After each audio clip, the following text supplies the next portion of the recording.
What's good, ladies and gentlemen? My name is Coach Stutzer, and we're back with an episode of what's new in health and fitness, trends, business, new research papers, just anything and everything. So basically, what this series is going to be about is about a 15 to 20 minute video of me kind of reviewing different research that's come out, reviewing different trends that are happening, and kind of just giving you my opinion on it.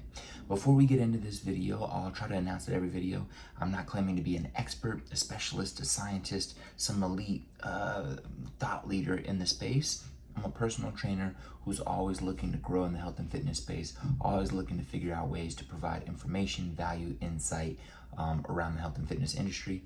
And, at the end of the day, we're all out here trying to create content and share our thoughts and opinions to hopefully, inspire others with our content. So that's the goal here. With that being said, that was my 1 minute intro. Let's jump right into it. So there is a new obesity definition that expands the at-risk population, okay? So there are, obviously, when we think about obesity, to be categorized as obese, you need to be within certain ranges. First, with BMI, which has been the most popular metric used over the year, body mass index.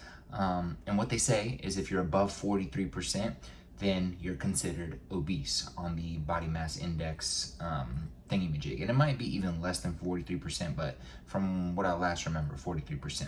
Now, a new thing that has been released, a study by JAMA Network, so JAMA Network, suggests that under a revised definition, which now includes waist circumference, body fat scans, and waist to hip ratios, that nearly 70% of US adults would be classified as obese, which is above the, and to correct myself, above the 43% of US Americans or US adults that are considered obese utilizing the body mass index. So not being 43% on the BMI, but 43% of US adults are considered obese according to the BMI index. So with this new study, including waist circumference, body fat scans, waist to hip ratios, nearly 70% of US adults will be classified as obese. And to be honest, if you've been to the majority of America's major mass cities, this shouldn't surprise you at all. Now, we have the obvious Los Angeles, New York City, and Miami, which tend to be relatively, I wouldn't say healthy, but not as many obese people due to the culture of these cities, due to the,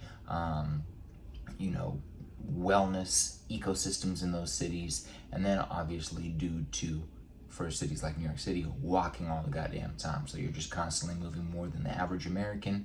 And so just the dynamics of living in those cities are a little bit different. But if you go to any city in the Midwest, small or big, across Missouri, Nebraska, Idaho, Iowa, Illinois, and then taking that to the south, Mississippi, Alabama, and you just look around, you wouldn't be surprised by that number. I posted a post the other day that says, we have thousands and thousands of diets that have been released and pushed to the masses, yet we still have an obesity problem. Why is that? And at the end of the day, I think we need to recognize as a society that it's not simply about, giving somebody a diet and telling them to follow it. It's about behavior change. It's about psychology. It's the way we think about ourselves. It's the way we think about the actions we have to take to improve our health and fitness. It's the way we associate and relate to food and overeating, and it's the communities that we live in and their thought processes on food. So it's really behavior change, psychological change, and adjusting habits and how we approach our habits that's actually going to make a significant change to obesity in America, not simply just saying follow a diet. Now, when it gets down to the biology, yes, eating a caloric deficit, that's how you reduce body fat. Don't overeat. Try to eat whole foods. You'll be in a healthier situation. But the problem is people aren't actually doing any of that. They have all the information. They know what to do, but they're not doing it, and they're not doing it consistently, and that's what the main issue is. So the redefinition exposes metabolic risks in people previously deemed normal weight, pushing for earlier intervention and more nuanced screening. This new definition is not universally accepted. I actually love this though. So essentially, people you know, if I'm talking to my client and I take them through an in-body scan, or I tell them to go get a DEXA scan and their body fat percentage comes back over what is considered healthy. So women 18 to 28%, men 8 to I think it's 8 to 15%, and as you get above that, you exit the normal ranges of body fat percentage on the body, right? Then we'll start having a conversation. So if I have a male come in and he's above, 20% body fat or above 16% body fat, I'm going to talk to him about, nutrition. I'm going to talk to him about how he feels. I'm going to talk to him about the health risks if he continues down this path of, increasing body fat percentage as he goes on in life and not increasing muscle mass, and how, changes in body composition will negatively impact his health over time, and it'll only get harder and harder to reduce his body fat as he gets older. So, and then same thing goes for women. I'm going to ask them, how are they feeling? What's their history with food? Are they trying to get pregnant, or did they just finish with a pregnancy bout? Like, where are they at, and why are they above this 28% range, right? And have that conversation with them. But what this is saying is that they're people who were previously deemed normal weight based off the BMI index are now entering the obesity ranges, and the goal is to kind of push for earlier intervention. So if they're already getting, towards these ranges that are potentially unhealthy, to get ahead of it by calling these quote unquote normal ranges still dangerous or like at risk. So hopefully that makes sense. All right, moving on. And if you want to read about that, it's in The Guardian, or you can look up the study JAMA Network Open Revised Obesity, and you should be able to find it. All right, exercise snacks, mini bursts improve fitness uptake. Meta-analysis in 11 randomly controlled trials showed that doing 2 to 5 minute exercise snacks like stairs or bodyweight movements at least twice daily improves strength and cardiovascular fitness, with 82% adherence in older and less active populations.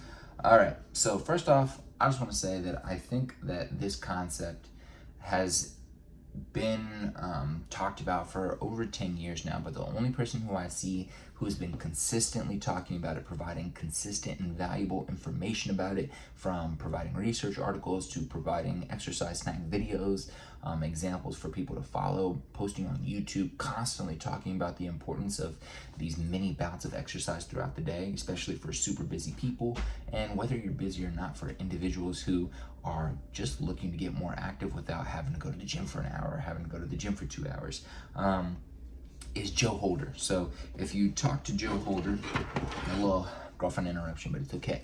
I love you.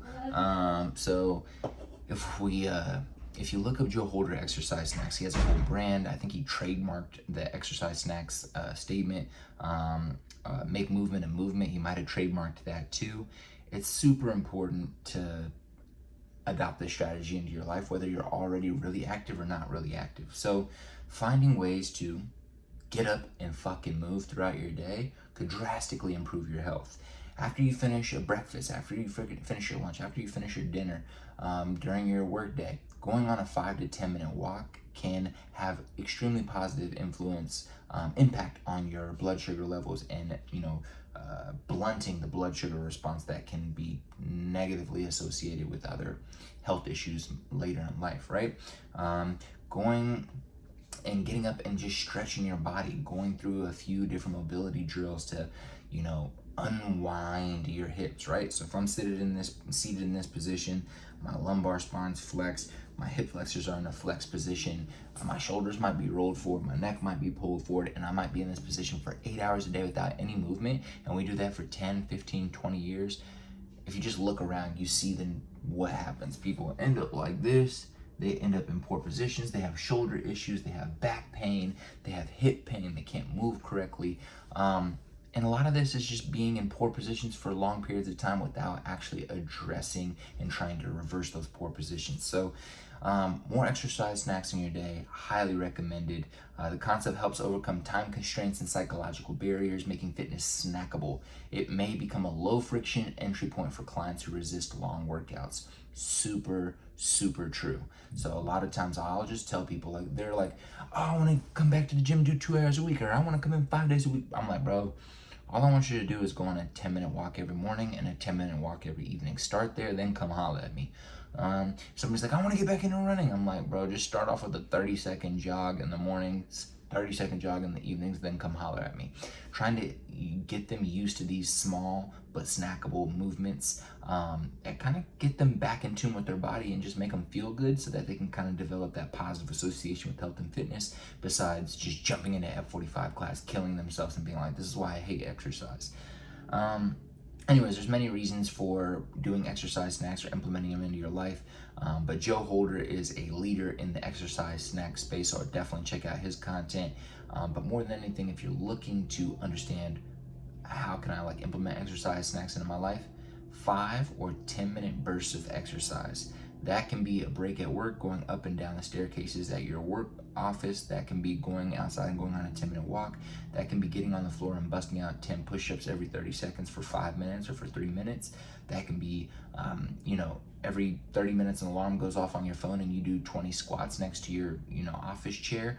I think you get the idea. And if you don't get the idea, then I don't know what to tell you. You're not trying hard enough.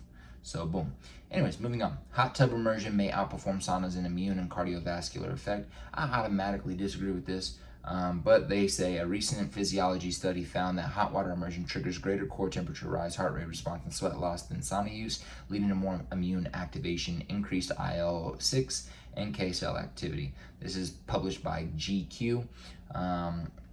I don't know. I'll see if I can pull the study up that GQ published, but because water transfers heat better, less evaporative cooling, hot tubs might provide stronger stress adaptations, but safety, frequency, and population-specific responses require more research.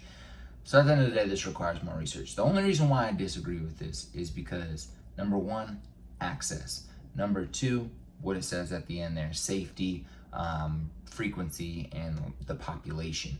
I guess all of those apply to the sauna too, so maybe I don't immediately disagree.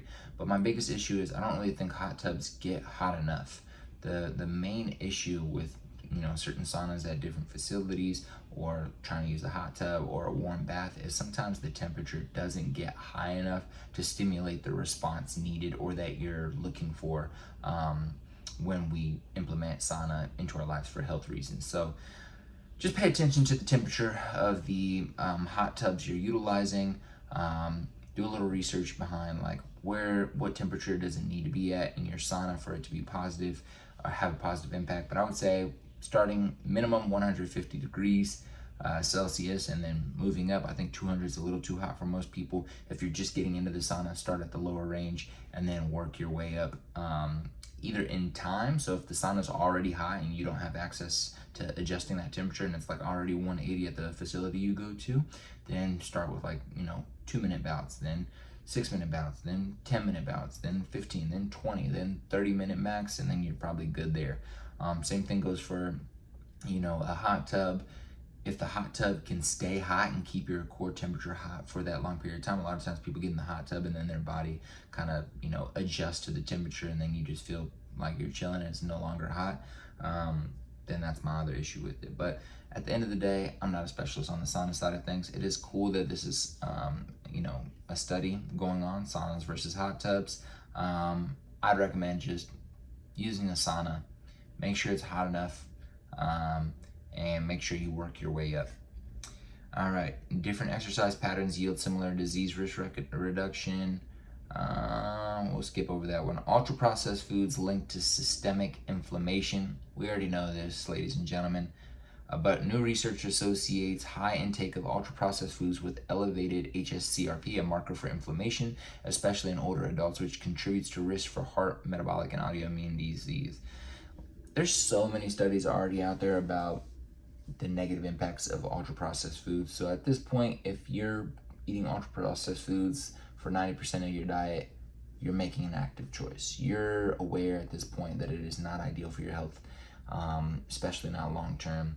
I understand certain populations live in food deserts and they don't have access to many other options, but whatever you do have access to, if it's frozen vegetables, frozen fruits, if it's canned vegetables, canned fruits, if it's canned tuna or canned leaner proteins or whatever, then that's what you got to rock with. I would still lean that way than going to ultra processed foods that you warm up all the time in the microwave, and eat.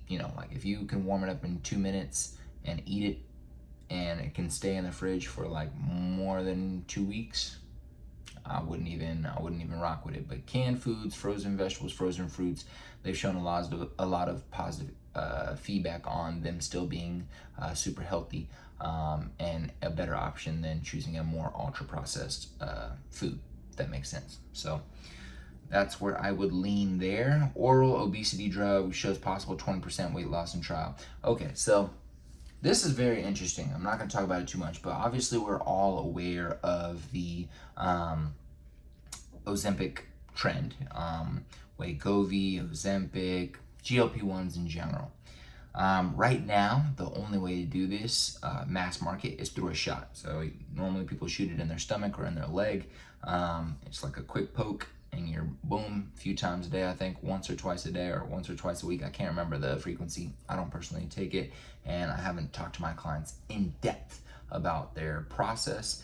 We mainly just talk about the positive, negative impacts of GLP-1s, and then how to make sure we're integrating positive lifestyle behaviors in alongside taking the medication versus just taking the medication and relying on it to, reduce your cravings and then not making any other positive lifestyle changes. So all I'm saying is, though, when this becomes an oral obesity drug where all you got to do is pop a pill,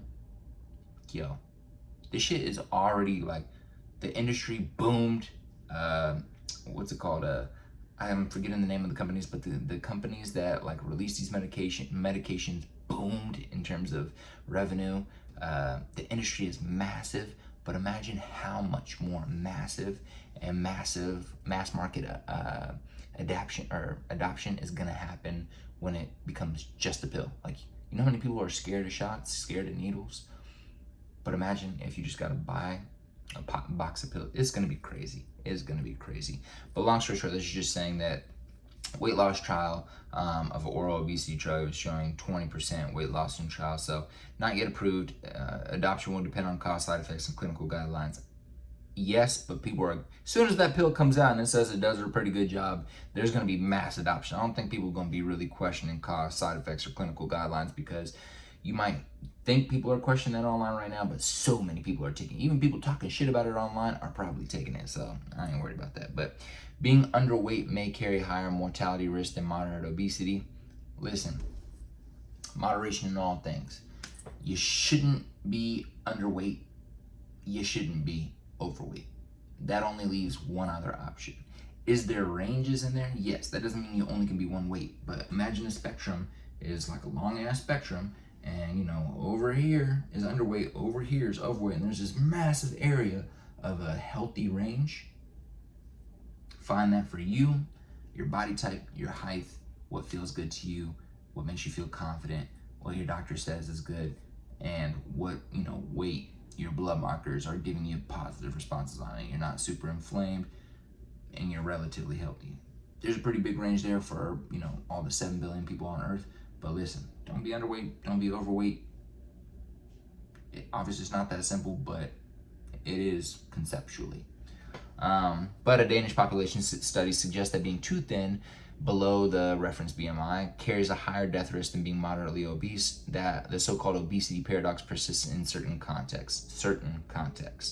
It counters overly aggressive weight loss narratives, reinforcing that the goal should not be the lowest possible weight, but healthy body composition and function. That's essentially what I was just saying, but I agree with that. The goal should not be the lowest possible weight. Matter of fact, the weight doesn't even necessarily matter. Look at your body fat percentage, look at your skeletal muscle mass, and then look at your blood markers. If your blood markers are good, you're in a healthy range for body fat percentage, your visceral fat's not super high, and you have a decent amount of skeletal mass, and you're strong, and your bones are healthy, and you feel good, like those are some things you pay attention to versus I need to be at my high school weight.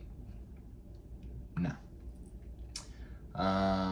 Hidden visceral and organ wrapping fat accelerates heart aging. We already know this.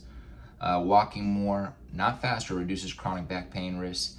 First off, I might talk about this in another video where I do a little bit more research. I'm just going through some random trends, some random research that have popped out. But I might talk about this in another video. Anytime I like pull something, strain something in my back, have any disc issues, walking at a slow pace and going on long walks, I swear to God, something about the pathology of walking makes my back feel so much better. Temporarily, of course, but makes it feel so much better. But either way, they're saying that a study of over 11,000 people, a higher daily walking volume, regardless of the speed, was correlated and with lower incidence of chronic lower back pain. This is a simple, accessible message. Encourage walking volume rather than overemphasizing the intensity, especially for clients prone to joint or back issues. I tell all my clients to walk as much as they feel good doing. I don't think that everyone should be doing 10,000 steps. I don't think you need to be doing hour, 2 hour walks, but if that brings you joy and your body can handle that and you work up to that, so be it. Higher volumes of vigorous activity are not harmful to the heart. A massive mortality exercise dose response study suggests that long-term high volumes of vigorous physical activity did not show detrimental effects, contradicting concerns of too much exercise, and this was posted by the American Medical Association. I think that we still know this. Too much remains undefined. I think too much is dependent on the individual person, their health contextually, like their health history, and like genetics. I don't think you can apply a too much to the entire mass population of humans. Either way, this has turned into a 21-minute video. I'm just gonna try to do these like as often as I can, and hopefully I have better insights as time goes on. Hopefully these videos become enjoyable. Hopefully there's some engagement. Hopefully I can pull some content from here to turn into some Instagram reel content that I can talk more in depth about specific topics on. But if you watched this video and you found it somewhat interesting to have on in the background, drop a comment and tell me what I could do better. If you think I'm stupid and shouldn't be talking about any of this stuff, that too. But anyways, love you, YouTube. Holla at y'all later. 22-minute video is wrapping in 5, 4, 3, 2,